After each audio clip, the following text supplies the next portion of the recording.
very good afternoon and a warm welcome to all the students present today to attend the online lecture.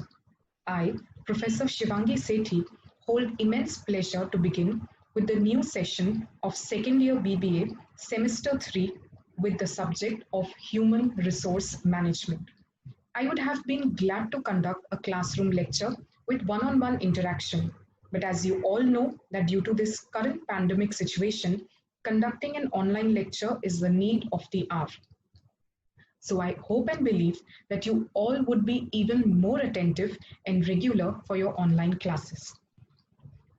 Now, before I begin with the regular online lectures, online classes for human resource management, I wanted to design a lecture specifically where I can explain you the syllabus content, the syllabus structure for human resource management in semester 3.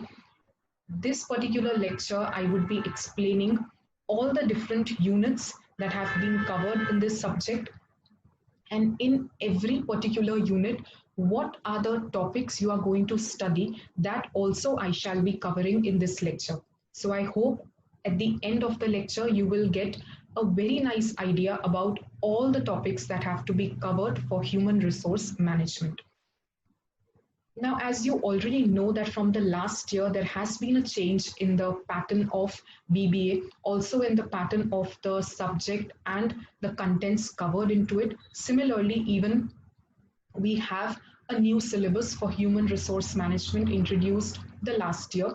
So I shall be giving you an idea about what are the things that are covered for the subject of human resource management.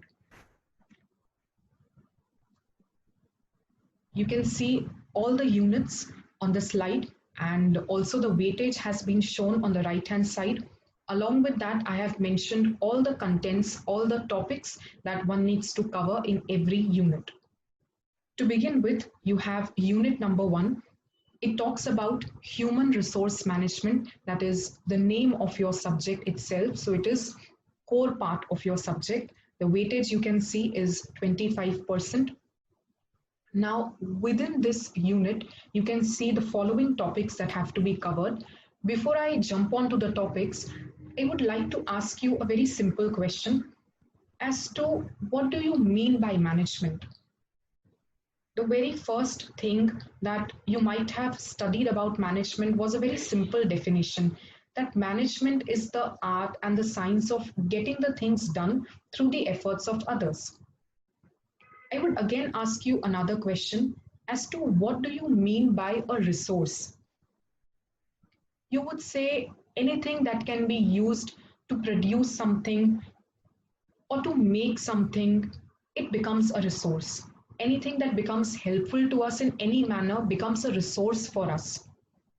So right now we are going to combine 3 different words together. That is human resource management. It is nothing but managing the human resources, also known as people management. When I say resources, there are a number of resources that come to your mind. It can be financial resource, namely money. It can be a natural resource given by nature to us. It can be a man-made resource that we have made as man. But the most important resource, if any, is nothing else but human resource. I can also say that all the other resources would be futile, would be a waste if I don't have skilled human resource to use them. So in this chapter particularly, or in the subject altogether, you are going to study how one can manage the human resources. You might be familiar with the thing that every organization has a separate department for human resource, that is human resource department, and it is headed by a manager, namely the HR manager, the human resource manager. So they definitely need to work harder on how would they manage the human resources working in the organization. When I say human resource management, I would like to give you a brief idea as to what needs to be managed. As a human resource manager, I will have to plan the human resource. I will have to decide how much human resources have to be acquired. I need to work on maintaining those human resources or retaining those human resources in my organization. ऐसा नहीं होना चाहिए कि human resources organisation में आने के बाद organisation को छोड़ के चले जाएं. I need to also work on the development of the skills and the talents of the human resource. And ultimately, those resources have to be utilized properly so that the organizational goals are achieved. So one needs to plan acquiring, maintaining, developing, and utilizing the human resource so as to achieve the organizational objectives. So you are going to study this concept of human resource management as to who are human resources and what is human resource management. Moving further, you will have to do different functions of human resource management. What are the roles, what are the skills, and what are the competencies that a human resource manager should possess? Because when a manager is managing the human resource, he has to have some kind of skills. To name a few, he should be a person who is good in communication. He could be a person who is a problem solver, is able to manage the conflicts in the organization. He is a good leader who provides good leadership. He is a good planner who plans the requirements of human resource, etc. So all these things are covered in this topic. Next, you have HRD, that is known as Human Resource Development. When I say human resource development, this particularly works for the development of skills and the talents of employees. Because as I said, we live in a very changing environment. The technology is changing at a fast pace. We are moving towards globalization. So definitely employees need to be kept updated.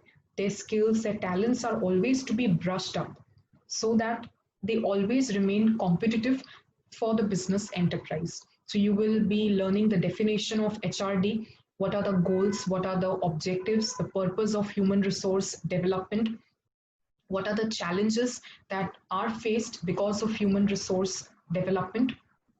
Next, very importantly, you have the changing environment of human resource management.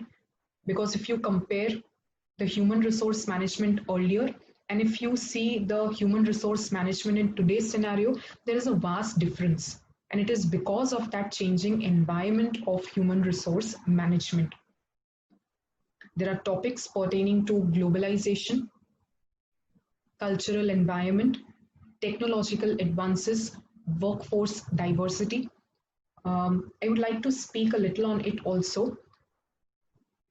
Globalization, you all might have heard about, that the entire nation, almost all the nations are working towards globalization.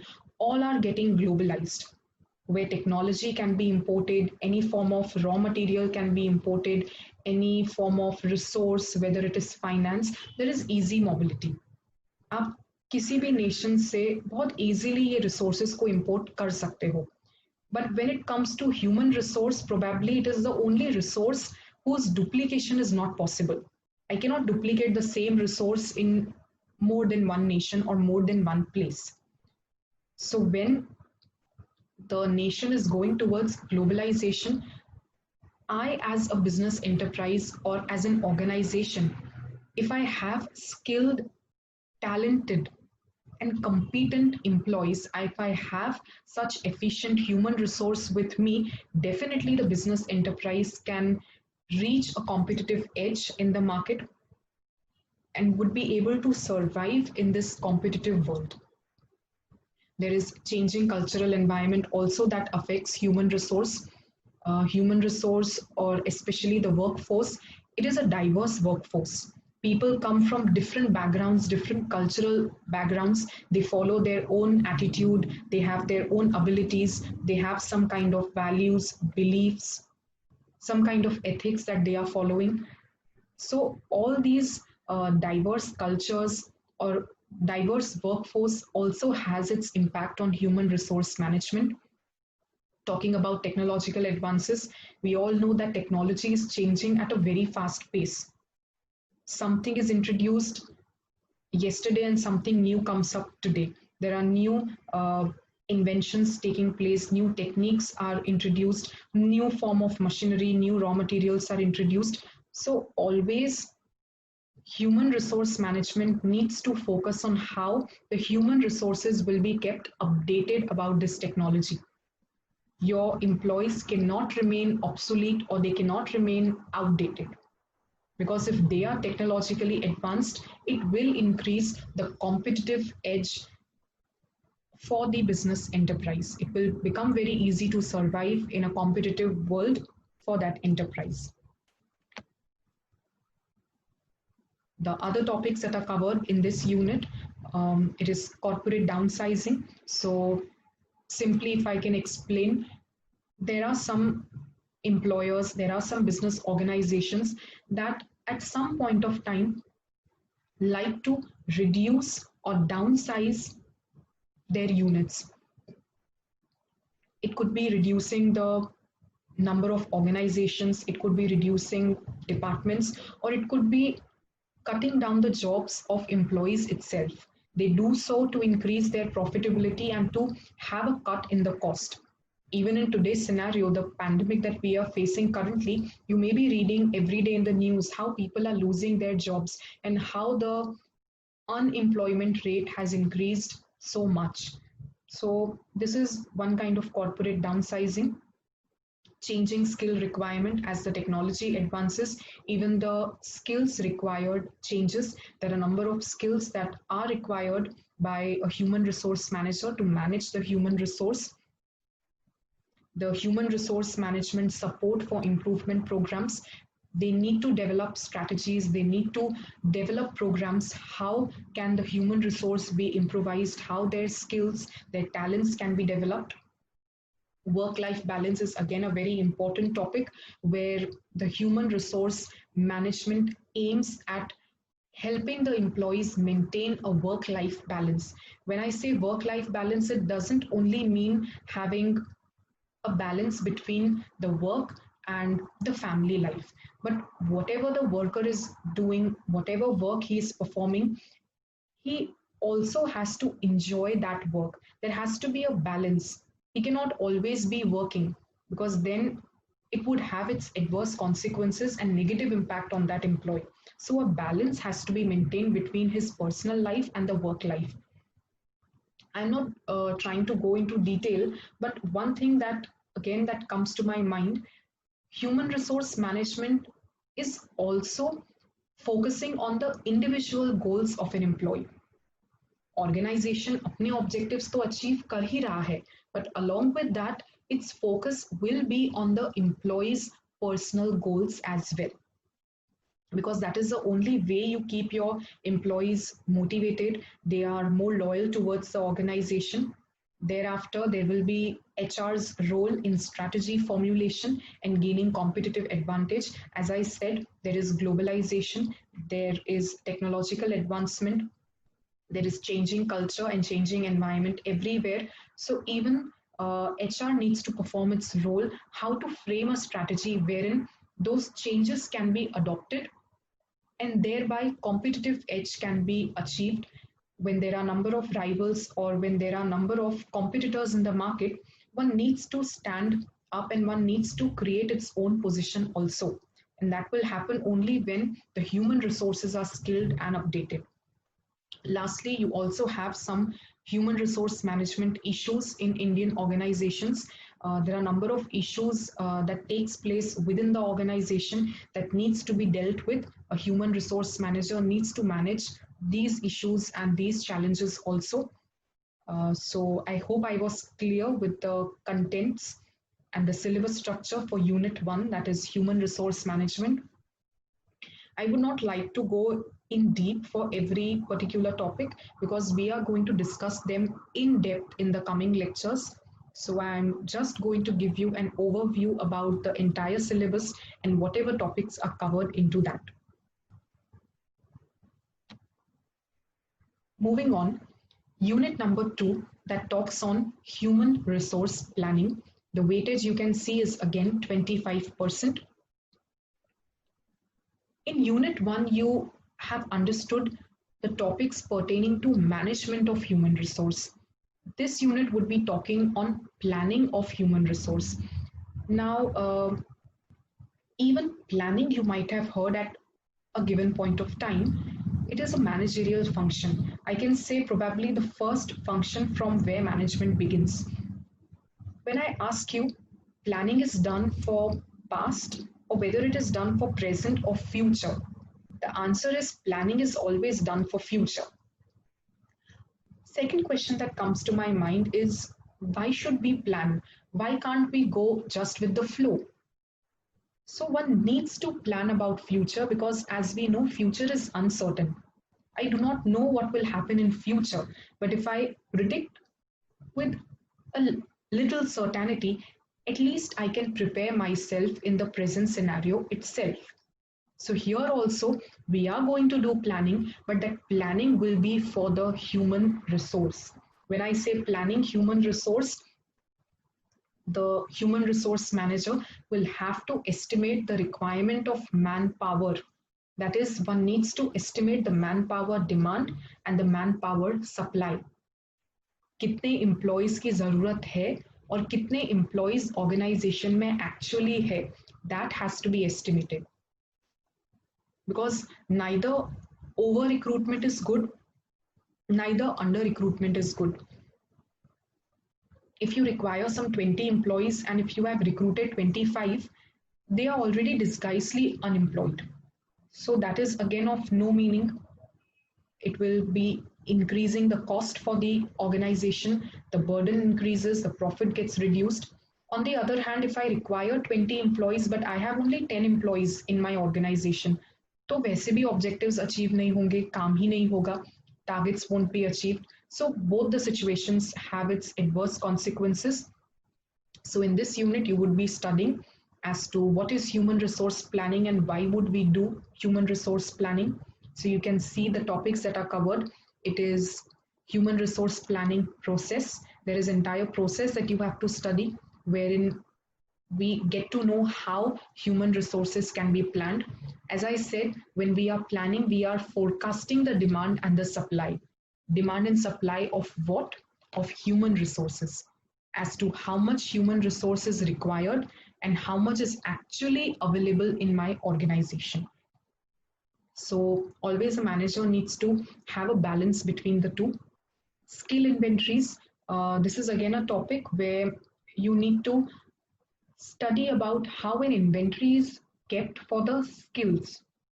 Generally, आपने inventory word सुना होगा for stock, that I have inventory of 1,000 units or 2,000 units. But here I'm talking about the inventory of skill. What are the skills possessed by an employee in my organization? What are the talents that they possess, based on which I can, as a manager, fit the right person to the right post? There should not be any kind of misfit in the organization. So that kind of inventory is also to be maintained. Again, there is a brief idea about HRIS, that is Human Resource Information System. Now, it is a system where information pertaining to the human resources is collected and stored. Now, why is it collected and why is it stored? So that in future, if as a manager, I want to recollect, I want to retrieve any piece of information pertaining to any human resource, that can be done very easily. So system that is storing this information is HRIS. Next, there is succession planning, where one needs to plan about which employee shall replace whom in the near future. Whenever an employee joins an organization, he is not going to remain stagnant. He definitely gets promoted to a higher level over a period of time, over a span of time. So in succession planning, we need to plan as to which vacancies are going to be created and how they will be filled, who shall replace whom in the coming days. There is a topic pertaining to job analysis, where we need to analyze the job. When I say analyzing the job, you need to describe the job, that is job description and job specification. Whatever job is there in the organization, its details have to be specified. If Mr. X is going to perform this job, he should know what is expected from him. So entire analysis of that job has to be maintained, the uses of it, the methods of doing job analysis you will have to study.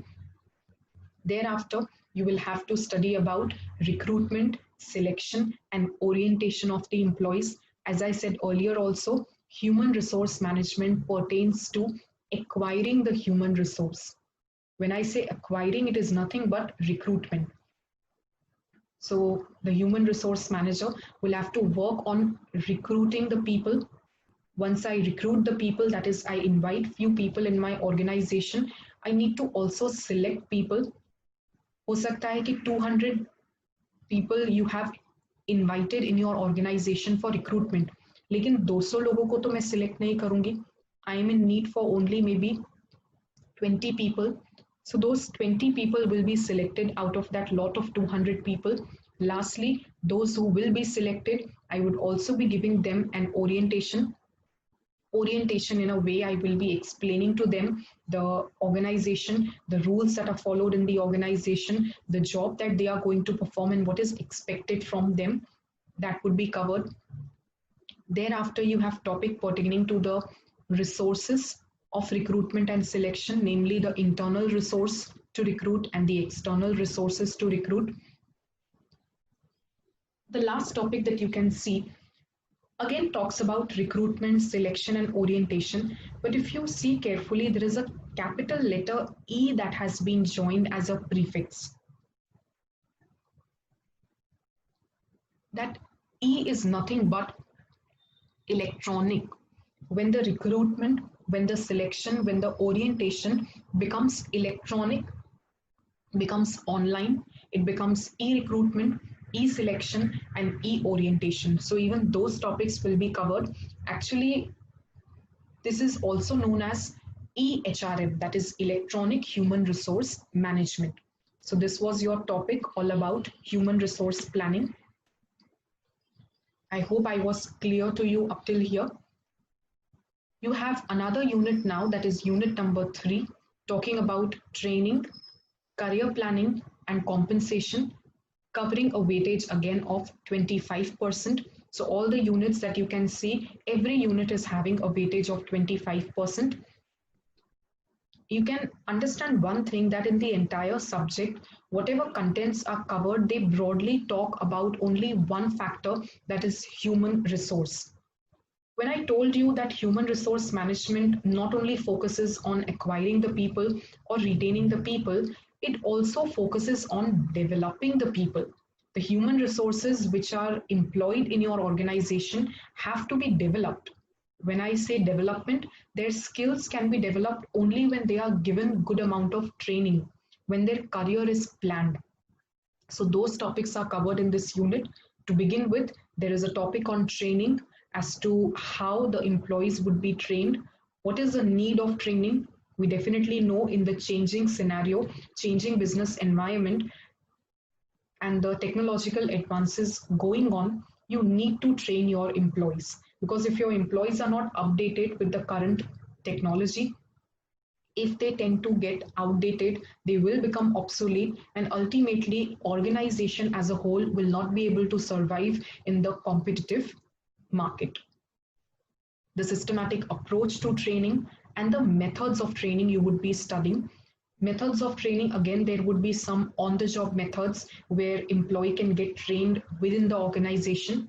There would be some methods such as off-the-job methods where employee will have to leave the premises, will have to go outside and thereby get the training. Second point that you can see is management development. When I say training, not only the lower level employees have to be trained, but also the higher level executives or the higher level authorities also need to get training. Even a manager needs to develop his skills and his talent. So when I say management development, it is actually development of the managers. Once they are skilled, they have been developed, it will not only be beneficial to themselves, but it will be beneficial to the entire organization as a whole. The third part that is covered is performance management system. Under this topic, the performance expectations have to be identified. as to what do you expect from your human resource. The performance that is done by the human resource is thereafter even evaluated. It has to be reviewed. Feedback can be collected. Ultimately, if any changes are required here and there, that can be also done. So even here, there is concept of performance management system, uses of performance appraisal. Appraisal is nothing but evaluating the performance, reviewing the performance of the human resource. Performance management methods as to how the performance can be managed. There are some factors that will distort the appraisal, so that also you will have to study. And lastly, appraisal interview. So the topics that you can see talked all about training given to an employee, development of the manager, and whatever performance is expected from them has to be appraised or has to be reviewed. I hope you are understanding the points. Number 4 in this unit is career planning. As I said, human resource management focuses on the career of its employees also. You are achieving your organizational goals, but you are also working for the achievement of personal goals of the employees. As a manager, we also need to plan the career of the employee. We need to help them develop in their career. So the topics covered under career planning would be career anchors. That is something which helps an employee to develop his own personality, self-image. It could be the talents, it could be the skills, it could be the aptitude, the ability, etc. And there is entire career life stage that you have to understand. Because whenever an employee enters an organization, he won't remain stagnant only to that position. अगर एक employ ने एक organisation join किया है तो वो till retirement वहीं पे तो नहीं रहेगा. He will definitely get promoted to higher levels. So that kind of career stage you need to study. A person when is introduced in the organization, he will definitely get to an exploration stage where he will be promoted to higher levels. He will have a stage where he will enjoy the maintenance period. He's maintained at a particular stage. Ultimately, there will be a decline followed. So those stages of career you will be studying in this topic particularly. Lastly, in this unit, we have a topic on compensation. Now, this word you might have heard here or there, you might be familiar about it. Whenever an employee is working in your organization, he is investing his hard efforts in your organization. Definitely, he wants the reward for the same. He wants the recognition for the same. And that is nothing but compensation that he receives for his hard work in your organization. So you will have to study the steps of determining compensation as to how would we determine what compensation will be received by the human resources. Job evaluation. Now, job evaluation is different from job analysis that you studied a unit before. Job evaluation is basically you will have to evaluate the job based on which you can decide the worth of the job and thereby decide what can be the pay structure for every job. To give you an example, the salary of a watchman will be different, salary of a servant will be different, salary of an employee will be different, and salary of an executive or an employer will be different because they all perform different jobs. So these jobs have to be evaluated. Based on that evaluation, one can decide the worth of the job and thereby deciding the pay structure. There are the components of pay structure. When I talk about components, as you know, it can be the wages, it can be the dearness allowance, it can be the house rent allowance, it can be any other form of benefit received along with that. So this kind of pay structure you have to understand. There are a number of factors which are influencing the compensation levels. There are wage differentials also, as to sometimes There is a difference between the payment of wages based upon the job that the people perform, based upon the skills, the abilities that a person holds. So when different wages are paid to different people, it becomes wage differential. There are a number of incentives that are given to an employee. It can be either a monetary incentive, it can be a non-monetary incentive that you can see, such as profit sharing, gain sharing. Sometimes employees are given the benefit of sharing a part of the profit in the business enterprise if they were working so hard enough for the enterprise and they have helped the organization earn a lot amount of profit. As a piece of incentive, they can be invited to share the profit of the enterprise also. There is stock option plan, stock meaning to say the shares of the enterprise. So even this kind of an option can be given to the employees where they can purchase the shares of the company at a price lower than the market price. So even that is a form of incentive given to the employees. There is a brief introduction about the social security, health, retirement, and other benefits that an employee can receive. It could be any form of pension that he receives, gratuity he receives after retirement. It could be the accident compensation fund. It could be any benefit for his family members, for his children, etc. So even those things are covered in the category of compensation. So this was all about Unit 3. Coming to the final unit, unit number 4, you can see it is about industrial relations and collective bargaining. Again, covering a weightage of 25%. This would end up your syllabus for semester 3, human resource management. We began with human resource management. We did human resource planning.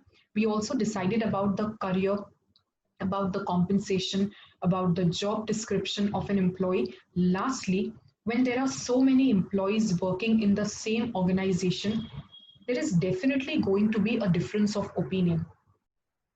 Because of that difference of opinion, there will be some sort of disputes, some sort of conflicts that arises between them. So based on that, you have this unit. You can see the topics that are covered in this. Number one that you can see, industrial relations. So it determines the relationships employees share within the industry. It can be industrial harmony, or it can also be an industrial dispute, an industrial unrest. Secondly, you have a topic, very important topic about trade union. Maybe you are familiar with the word trade union. Maybe you might have heard this in television or in some kind of movies also. The workers working in an organization often have their complaints, they have their requirements that have to be fulfilled, because of which they create a group. They create a union of all the employees. Collectively, it is known as a trade union. So the trade union has its own roles, types, functions, and problems. It is said that when employees form a union or when they form such a kind of group, they are easily heard. Their complaints can reach out to the top officials and their requirements can also be fulfilled. So you have a topic on trade union also. Thereby you have a topic on industrial dispute, as to when there is a dispute in the industry, when there is a grievance meaning to say a complaint. The concepts about it. What are the causes? Why would a complaint be raised by an employee? Why would there be a dispute in the industry? Definitely there are a number of causes that accumulates and then a worker resorts to a complaint or resorts to a dispute. There could be number of needs of an employee that are not fulfilled. So those becomes the cause. There is machinery also for the settlement of dispute. How will that dispute be resolved? Generally, it gets resolved by the discussion, by the negotiation between the employer and the employee.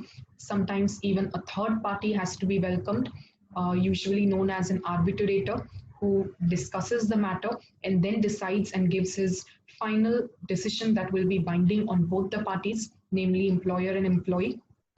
So in this unit, we will be studying as to why a dispute is raised and how that dispute can be resolved. Coming to the fourth point, talks about the grievance. Again, the concept and the causes of grievance. Grievance is nothing but a complaint.